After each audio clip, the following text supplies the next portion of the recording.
We interrupt our program to bring you this important message. Is that rolling again? Wait, now what's that? Hi, everybody, but what is that? Oh, hey, I didn't see you there. No, I can't say that stuff. Everyone, we got a special guest here again, Mr. Bootsy Spankins. Hi, hello. Check him out on Bandcamp. Great music. Price is right. I'm going to reach back into my CD collection. CDs, for anyone who doesn't know, is a medium that music used to be released on. Like little records. They're like these discs, and it's like vinyl, except it's digital. So lasers would shoot into the back and read the music that was on there. Yeah, pretty cool. They're probably going to come back into fashion in about 15 years. It's funny you mentioned that because I was at a outside of Philadelphia. There's this incredible record store. I think it's called R&B Records, and it's a mail order place. You don't go in and look around. It's like we have to contact them, see if they have a certain thing. I think they have over 4 million records. Wow. Val Shively, I think, is the owner, but I called. I wanted to get this Dionne Warwick record. What? Yeah. Birdback Rec. Right. Big fan. So I go into this record store and I'm looking around, and it's just wall to wall records, and it's a mess in there. There's sleeves everywhere. There's a cat asleep on everything. A pile of stuff. It's just beautiful. I look over to the left, and there's this big thing of CDs. And I asked the guy, I'm like, "Yeah, why are you selling CDs in here? Why do you have CDs?" He's like, "Oh, you wouldn't believe it." He's like, "They're coming back." I'm like, "How?" He's like, "These young kids." He's like, "These young kids are so desperate to have something tangible with music." Really? That's He's really like, they get MP3s. He's like, Nirvana. Kids are asking for Nirvana all the time. So that kind of makes sense. Remember, should I regret getting rid of my music collection? Like my physical music collection? Yes. Because these 3 milk crates, that's all you have left. No exaggeration, I had about 15. Well, you when need I to got hold rid on of to the them. last 3 you have. Yeah. And there's some rare stuff, too, in there, I know. Wow. I had no idea. Yeah, everything comes back, everything comes back. Yeah. Remember when we were all switching over and we all had CDs, and then it got to the point where you did have boxes of CDs, but you had an iPod, and you were like, well, I don't need all these CDs, I'll just load them. That's why I got rid of mine, because it was kind of depressing to do it, because you had these things to hold on to and everything. I hadn't thought about that prior to the guy telling me. And he didn't care. He didn't know. He's like, "Well, I don't get it. The kids just want it now." That's interesting. Yeah, I'd be curious to see if that ends up making a comeback. Sure, right. So we're going to talk about physical stuff. So let's see what I can dip into the Eric's archives. Sort of.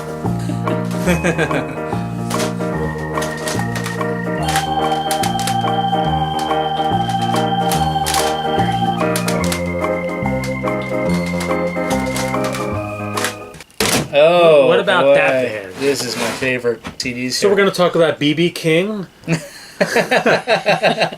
talking about B.B. King, who did a song with this rock and roll band. When Love Comes to Town single. Okay.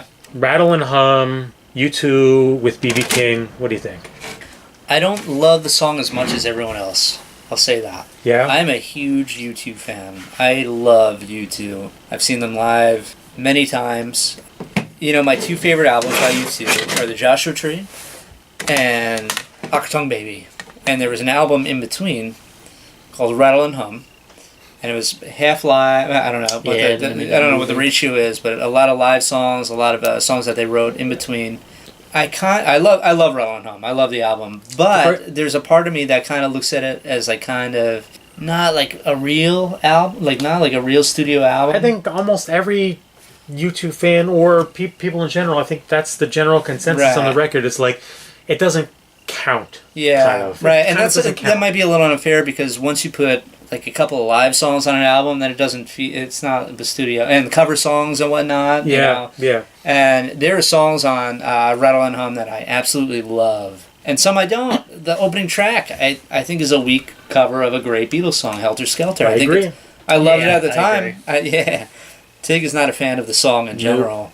I love the original Beatles version of Helter Skelter, and I wasn't familiar with it when I was a kid, and I heard the U2 version. So naturally, I loved the song, and then I heard the original by the Beatles years later, and I'm like, oh, this kicks ass. You realize that the U2 one is like so vanilla, and there's nothing to it. So that's a bad. Well, I will say this: it's a bad opening track, but an amazing opening intro to that track. This is a song oh, come on, you guys, everyone. The song Charles Manson stole from the Beatles. Side note, the first song that I ever recorded in a music studio must have been in 2000, 2001, something like that. It was a fake live performance of the Golden... Fake live? I like that, it's fake. Yeah, you added like an audience in the back? Like it was live from Wembley Stadium. Bootsy Spankins PI performing the Golden Girls theme song live from Wembley Stadium. It's on YouTube. You can listen to it. Fantastic. And I say, this is a song Charles Manson stole from B. Arthur. I'm stealing it back. It's a song Charles Manson stole from B. Arthur. I'm stealing it back. Thank you for being a friend. But that's how big of an influence U2 was in this album. But this song, I don't really love it. I think it's like B.B. King, genius. He was a genius. It's just like a white vanilla view of the blues, I think. You're definitely not wrong. Right. And I love this. I love the song, right. But you're not wrong. And I feel like the actual movie Rattle and Hum, there's a moment where it showcases B.B. King praising the lyrics, because Bono is, and look, I love the guy and I love what he does, but I feel like it's super pretentious. Like he's reading very emotionally. He's reading off the lyrics to B.B. King, right? And B.B. King's like, "Oh, you're such a deep young man." As a gigantic fan, lifelong fan of the band, like I still to this day I roll my eyes. Like, come on, right. But I love the song. Well, let's talk about the movie itself. First off, this is a single off of Rattle and Hum, album from 1988, while they were on tour promoting the Joshua Tree. And there's a movie documentary, and that's basically the soundtrack to the movie, right? Is the thing? The soundtrack. And what the movie is and what the album is U2 from Ireland, kind of discovering the roots of American rock especially and roll. Midwest America. Yeah, right. Blues, very much so. Some country, and it's looking back, and it's kind of bad. It's like the strong points, the album, the soundtrack, or when U2 are being U2, and I think the weak points are when they're trying. It's like this kind of fake modesty or this fake kind of like humbleness that they show, and they're my favorite band. So I'm saying this as a fan. It does come across as pretentious, where they're trying celebrating the roots of rock and roll, but they come at it at such a stiff kind of way. Yeah, it's here's the album. My collection's all mixed up, so I never have complete stuff in front of me. So yeah, we've been talking about this record, which I'll say this: one of the great album covers as well. That album cover. I think this is, to me, I feel like even more so than the Joshua Tree cover, I feel like this is the iconic U2 image. I think you're right. Yeah, I agree. Right? Yeah, I mean, to me, this represents U2 more than anything else. Is that image? That and when the movie came out, there was a ton of promotion, and so you saw that image on the posters, and it's the cover of the movie, it's the cover of the album. There's T-shirts, there's everything. So this image was everywhere. Mm-hmm. It was on you'd be on the Seaside Boardwalk, there'd be clocks with with this image. So it's that compared to this, because they were doing all this on the heels of this record, the Joshua Tree, which I'd say everyone knows, but I don't know if that's true anymore. Not anymore. But for our era, this was one of the biggest records of all time. That's my favorite by far. Yeah, it was an immediate classic. It came out and it was a classic. This record makes Taylor Swift's 1989 look like a minor hit. Right. That's how big this was. Yeah, it was very transformative at the time. It was absolutely huge. It was like the thing about this album, why it was huge. It's hard to say why anything connects, but U2, they'd been around for years before, about 7 years before, and the thing about this album is that it walks this weird line. It has this strange balance where you listen to it and you feel like you've heard all these songs before, but it's also something completely new and different at the same time. Yeah. It's something special that doesn't come along often, and I think that's why it's kind of timeless as well. They're like way more experimental and interesting than I think people give them credit for, because they're so popular. Right. And that, I think, maybe is my segue into where I next want to go. And then this happened. And then out of nowhere, they released this single. Right. Is that The Fly? That is the Fly. That was the first single. It's my favorite U2 song. If for anyone who knows U2, and then you all of a sudden hear this song, you've got to be like, what the hell is going on here? What is happening? Exactly. Who is this band now? Like, what do they do? Now, are In a good way. You familiar with Achtung Baby and I vividly remember. Okay. Not only anticipating their next album, but purchasing it, getting it the day it came out, and listening to it for 3 days straight, and being so mad. I told me this before. Yeah, so pissed off. What a weird. I loved Joshua. I loved Joshua Tree, and when that came out, and the whole thing with the persona, like now he's Ziggy Stardust, and he's like, you know, the whole like. I was like, come on, this has been done before. You know, it's like when a band changes their sound. I mean, with the Beatles, it happened too. Right. It's the thing with U2 and with Achtung Baby, and it's in a way it's almost sort of ironic, and I don't think it always clicks with people. But the album that changed them the most dramatically, and that made them the most kind of alien, right? Because they transformed themselves into these sort of characters to be on stage and so on. Yeah, right. You know, there were kind of actors and Lemons. you know, Lemons. Yeah, they were like, you know, these weird characters on stage and stuff like that. It's actually their most personal record, right? And it's the record that is most about personal stuff. Oh, most of their other records are not. They tend to be broader in theme. Yeah, you're right. And Achtung Baby is very much about the heart. It's about what's in you. So Cruel, Love Is Blindness. I mean, you know, I mean, Acrobat. Acrobat. I love it. Right. The End of the World. Yeah. They had to change their sound. If they kept making the same stuff they were making, it was sort of a... You're right, but what's weird is that the change is that. It wasn't like this album. It was not gradual. It wasn't gradual. It was 80s, 90s, you know? Crazy. Yeah. I had a good friend who had, at the time, he was incredibly pissed off when the record first came out, and he said the same thing. Bono sold out, man. Bono sold out. It's like, what would they have been selling out to? Yeah. They weren't actually creating something that at the time was popular. I think it was more. It was more almost like, it was like Bono finally, his ego finally went past that. Knew where everyone always knew he had it, and then he became that. And you know, this album, Achtung Baby, is almost like a direct response to Rattle and Hum in that. You know, they released the Joshua Tree, and it's a serious album. Right. It's beautiful and sonic and everything. Yeah, and then they release a documentary about themselves, about discovering American rock and roll, and they take themselves really seriously in the documentary. There's no humor whatsoever, and it's kind of boring in that sense.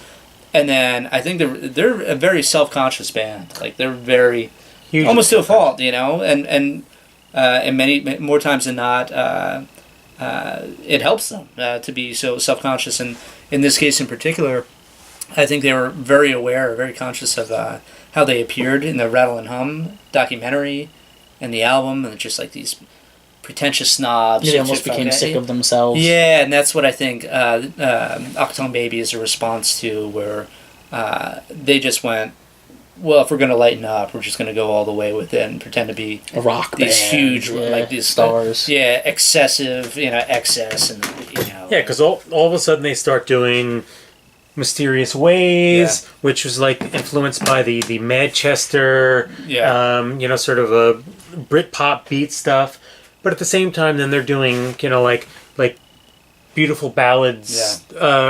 Like One, which is the song that finally convinced you. You know, they're doing like pure pop songs, like Even Better Than the Real Thing, which came out with an obnoxious number of remixes, like entire CDs that are just nothing but remixes of this damn song. And they're pretty bad remixes, I think. They really are. I agree with you completely. Another, another subtext to this Achtung Baby is that it is, you know, it's a very personal album, but it's also like there's like an underlying social commentary in the world at that time, with the Berlin Wall falling, you know, but with not lyrically, musically.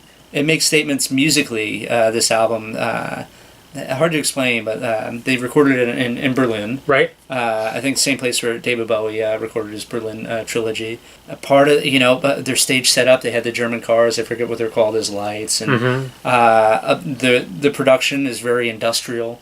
It's weird because you can look at U2 as being a very overtly political band. They don't hide anything. They always were, yeah. They just did something last week on Donald Trump. They did, so they let it out there, and there's not lyrically. There's nothing really political about Achtung Baby. I don't think, right? Not off the top of my head. I don't think so at all. But musically, it is. Yeah. It's a musically political album, but not lyrically. Well, because I think musically, it combined a lot of those influences you talk about. They were taking a lot of the Eastern European dance the dance stuff, music, right? Of course, and they were repetition. They were dragging it into what they already did, right? And I use the word industrial, but not in the term of industrial music, but a cold industrial sound, right? And they turned it into an intimate. Right. Thing. They gave life to the coldness of the industrial repetition in that part of the world. East Germany, right? Kind of feel of very much so. Right. Yeah, I think it was. I mean, I can't think of many bands who had such a fruitful 1-2 as the 1-2 of Joshua Tree and Achtung Baby, who had such a brilliant record. Followed by a 180 change, I'm gonna guess. Just as brilliant. You know what it is. Is it REM with the no? No, that's not it. I was gonna disagree with you with Monster and Automatic for the People into Monster because I don't really like Monster. I do not like Monster at all. You and I agree. Yeah, right? I love Automatic. I do not like Monster at all. Even though I like everything they were trying to emulate. Yeah. I think they did a bad job. Yeah, I agree with you, and that's the thing. Not to take this away from what you're about to say, but that's the thing about Joshua Tree into Achtung Baby. Like the risks were high. Like they could have failed, and they would have been done for. They would have been career over. Laughing stock, or they could have tried to gather their bearings, and but they didn't. It worked. That's because the songs were there. The songwriting was great, and the production was great. And it could have gone awfully for U2, but who else did that in a work? Is it Radiohead? Radiohead is the one I'm thinking of, and that is OK Computer to Kid A. Yeah, because OK Computer was this incredible rock record that was this a singular piece. It worked as an album in a way that during that time a lot of records didn't. It's a singular piece. And then a couple of years later, they just threw it all out and they put out this bizarre kind of chopped up beats and electronic bits and so on. Kid A, which I think to me just it works as a collective whole. I think individually the songs are fine, but they work better together. Who else did that? I mean, bands try. But was in the news maybe from 4 to sports, or sports to 4, I should say. Sports to 4. I can't think any. They're like two different bands. Yeah, it's true. Yeah. I mean, if you told someone who never listened to U2, like, oh, listen to this album, and then check these guys out, they might not even know. I can't believe it worked though, because bands try it, but they usually try it with kid gloves on. It's like they'll do it to make sure people know that they're trying something new, but they have something to fall back on. Like U2 it was it. They released this album. There's nothing to fall back on. Oh yeah, if it would have failed, they would have been the laughing stock of the music business. And then to have a tour of that scale and the Zoo TV tour, which is out of control, hundreds of millions of dollars in like 1990. Yeah, it's nuts. And to live up to it, and they put on a show. They didn't just come out and play the songs like you. Went into character, and it was getting on the phone with George Bush. Yeah, he was prank calling at the White House. Yeah. It was nuts. Prank calling. Yeah, he ordered what 200 pizzas to be sent to the White House once or something, live on stage. It was just they had fun with it. It was but to pull that off successfully it's ballsy, and it's kind of it's almost like a beautiful mistake. Like it doesn't make sense to me. Well, how that worked, but the only thing is the songs are just incredible. You could record those songs in different ways and they'd still be good. Yeah. It just wouldn't be like that, They get knocked as being the same old shit, and I feel like you heard one U2 song, you heard them all. And I feel like of all the reasons you can knock them, that's kind of maybe one of the worst. Yeah, sure. Because... Yeah. I don't think you can say that. People do. If they're saying it, they're only speaking of, like, the first couple begin... You know what I mean? Like, did those people not hear the other albums? These people just know maybe... That's what I'm saying, yeah. I mean, maybe passing, like, they might... If you ask them, they would be able to tell you 3 or 4 songs. And Rattle and Hum or something. Yeah, like those songs that play on the radio constantly, kind of thing. Yeah. People don't like Bono. I think that's what it comes yeah. down to. Unfortunately, I love the guy. I think he's great. But he's actually. I spent my entire life defending. My love for U2. So I'm a well-seasoned fighter in defense. He's actually a lot more honestly humble than he comes across. Yeah.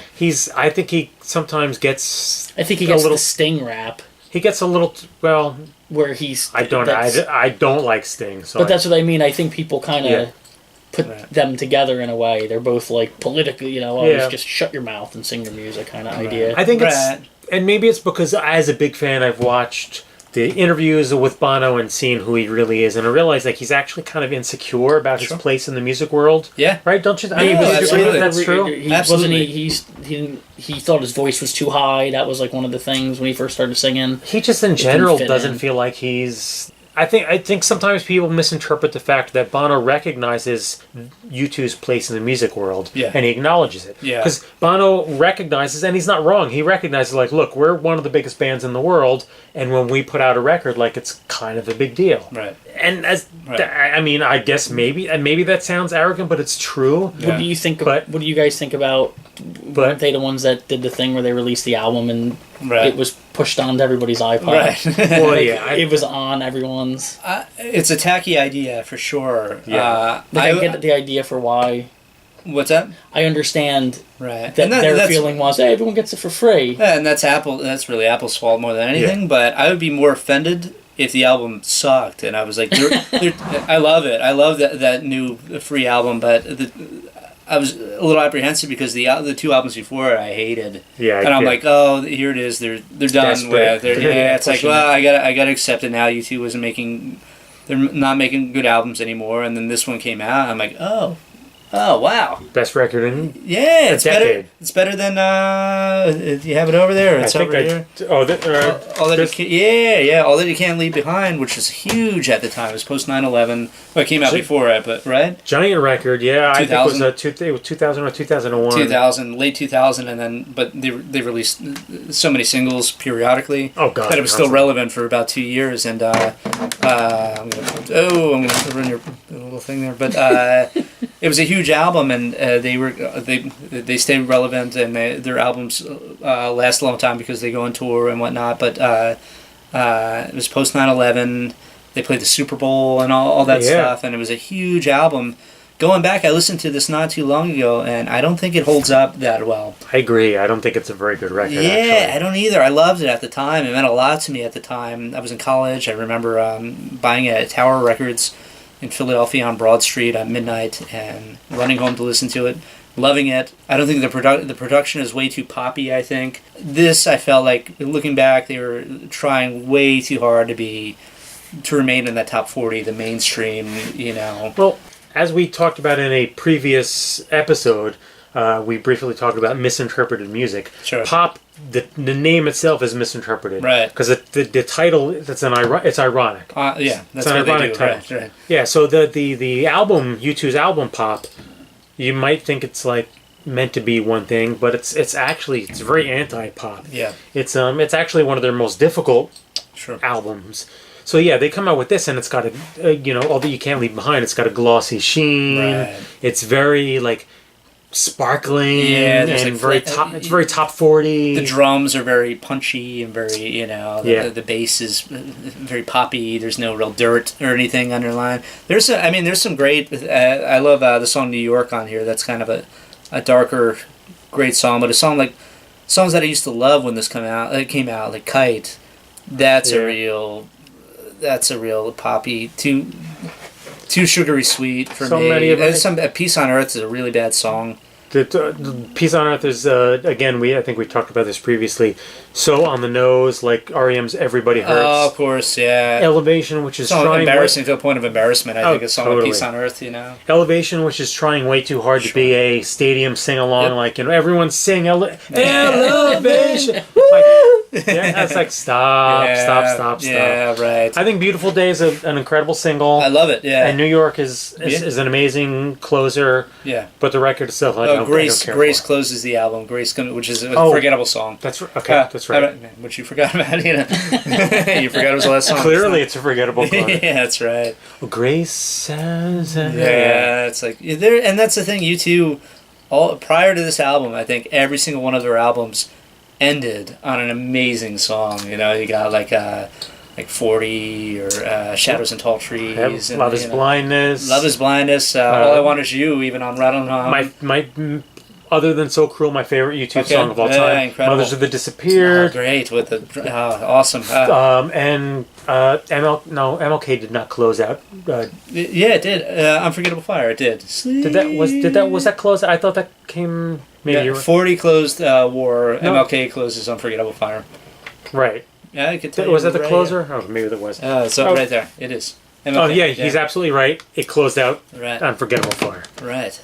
I thought they played that in the Super Bowl as well, prior to Where the Streets Have No Name. Yeah. Right? I thought it came before, for some reason, Elvis Presley in America, but I was totally wrong. But yeah, no, that would be ridiculous because Elvis Presley in America would be a terrible close. Doesn't make sense. He just, if I recall, he made up the lyrics as he went along, right? It's totally improv, and I don't remember the song. I want to say maybe it's Bad, but it's a slowed down loop of another song from the record. Yeah, so, I don't know. U2 is a band that gets spanked around like crazy. Yeah, this has really been an apology. Not an apology. It's been a defense of U2. That's true, but I feel like they deserve it. Yeah, of course. I feel like they deserve it. Hey, we know what we're talking about. Listen to us. That's come on. Like, come on. How many? Honestly, like objectively, how many rock and roll bands can you say are as bold as they have been, as willing to put themselves out there and reinvent and change and experiment as them, and have actually managed to do it over the course of decades? Yeah, you got to give them credit for having the balls to do this, and succeeding. Yeah, not just they tried. You got to give them credit. It didn't work, but you got to give them credit. It worked. Yeah, crazy.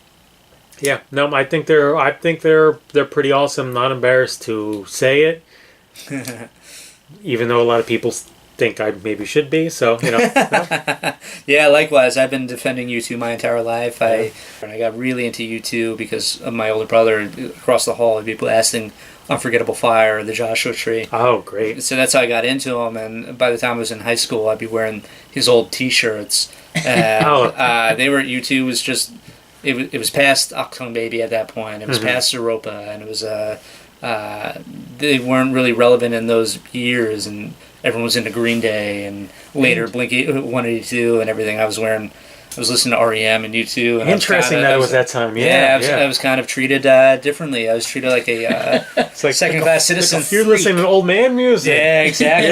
Even though it was a couple of years earlier. Yeah, but, that's very cool. Yeah, so I was made fun of a lot for listening to U2, and I learned to defend them. I knew my own convictions and my own tastes, and trusted them. I mean, there's a lot there, and there's a lot. If you don't listen to U2, at least try to appreciate them, or don't listen to them as if it's pop music. Listen to it as listen to the music as if there's something deeper and broader and more important.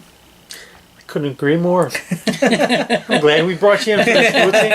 Excellent. Are you gonna name your top three? We've ended every top three U2 songs. That's a good one. So this is really tough for me. I can. All right. I know one. I'll start. Well, no, you can. You want me to? Yeah. You started off. Yeah. Top three songs. With or Without You. Okay.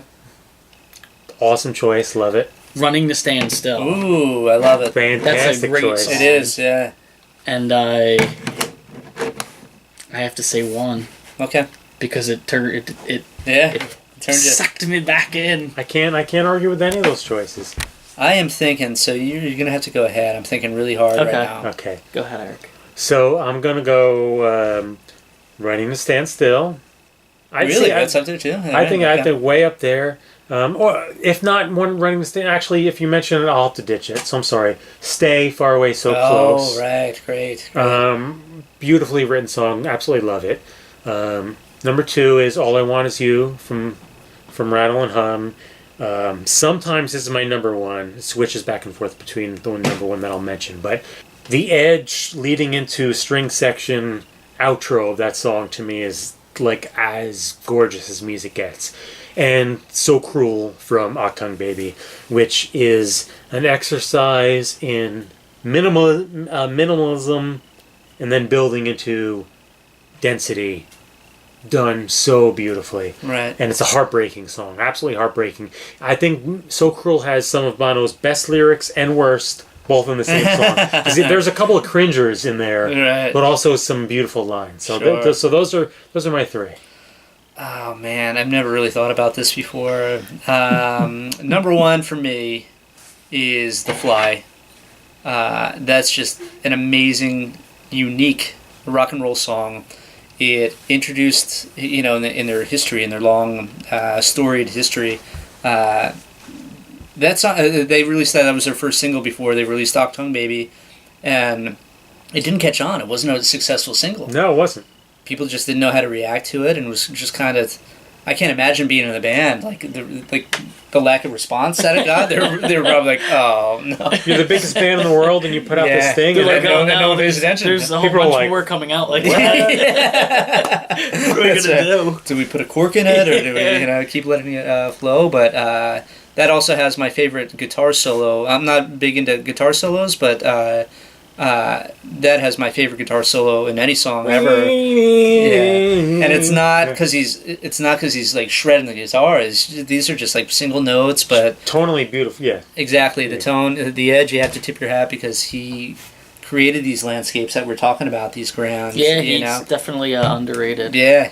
You go to my website and listen to the music that I create. You will understand why I love the edge. Right, because it's very obvious in my music. So that guitar solo, it's melodically gorgeous in a very simple way, and tonally brilliant as well. So that's my favorite U2 song.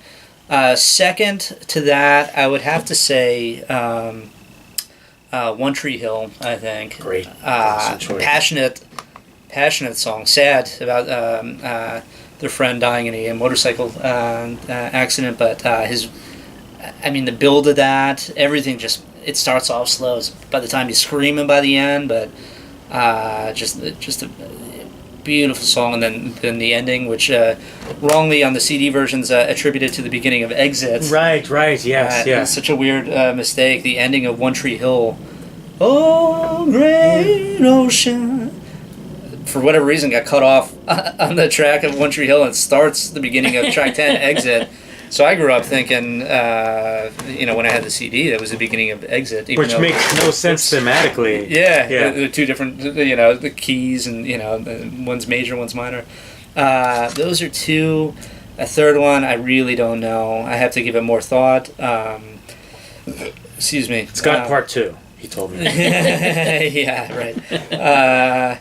I really love In God's Country. I really love Where the Streets Have No Name. In God's Country is... I love it. There's just a great sound. That kills me. I love Bad off of Unforgettable Fire. Yeah. Boy, I could just sit here and name them all. There's so many... I love Dirty Day, the song Dirty Day. Dirty Day is a great tune. Great lyrics to that. Yeah. I'll tell you, I'll say this number 3 because no one will ever say it. Or no one would ever guess it, but off of Pop, Miami, the song Miami off of Pop. Oh, love, yeah. Do you? Big fan. Yeah, big fan. No one ever agrees with me. No, because I brilliant lyrics. That bass line is like. Well, to me, it's the grindy guitar sound that comes in with Miami. Blah, blah, blah. It's cool awesome stuff. I'm gonna go 3 officially. 3 is Miami off of just the official. Officially. So shit. I think we just did. We just do a whole episode on U2 songs? That's kind of weird. We're nerd out with me. Is that U2? I think U2's nerdy enough, right? I think it is. Yeah, I've been defending U2 my whole life because people think I'm a nerd for liking U2. Yeah. So. My interpretation of someone nerding out could be to anything. Yeah. Perfect. A person who's really into sports. Anybody is really nerding passionate. out to sports. Yeah, really it's passionate. Well, there we it's go. a passion for something. Overly passionate about one particular thing. Right. So Tig just gave you the reason why this episode exists. So Justified. exactly. Justified. So Boots, thanks for coming by for Oh, this. please, if you wanna talk about music at all, about anything, I'm happy to be here. I encourage everyone to subscribe to this channel. These guys are two of my favorite guys. I wish you well, and I can't wait to come back and do some more. Awesome. Good time. Thanks, everybody. See you next time. Subscribe. Yay. We interrupt our program to bring you this important message. And now, before the next show starts, let's enjoy an intermission. You'll find our snack bar chock full of good things to eat and drink. Tasty, tempting hot dogs, thirst-quenching soft drinks,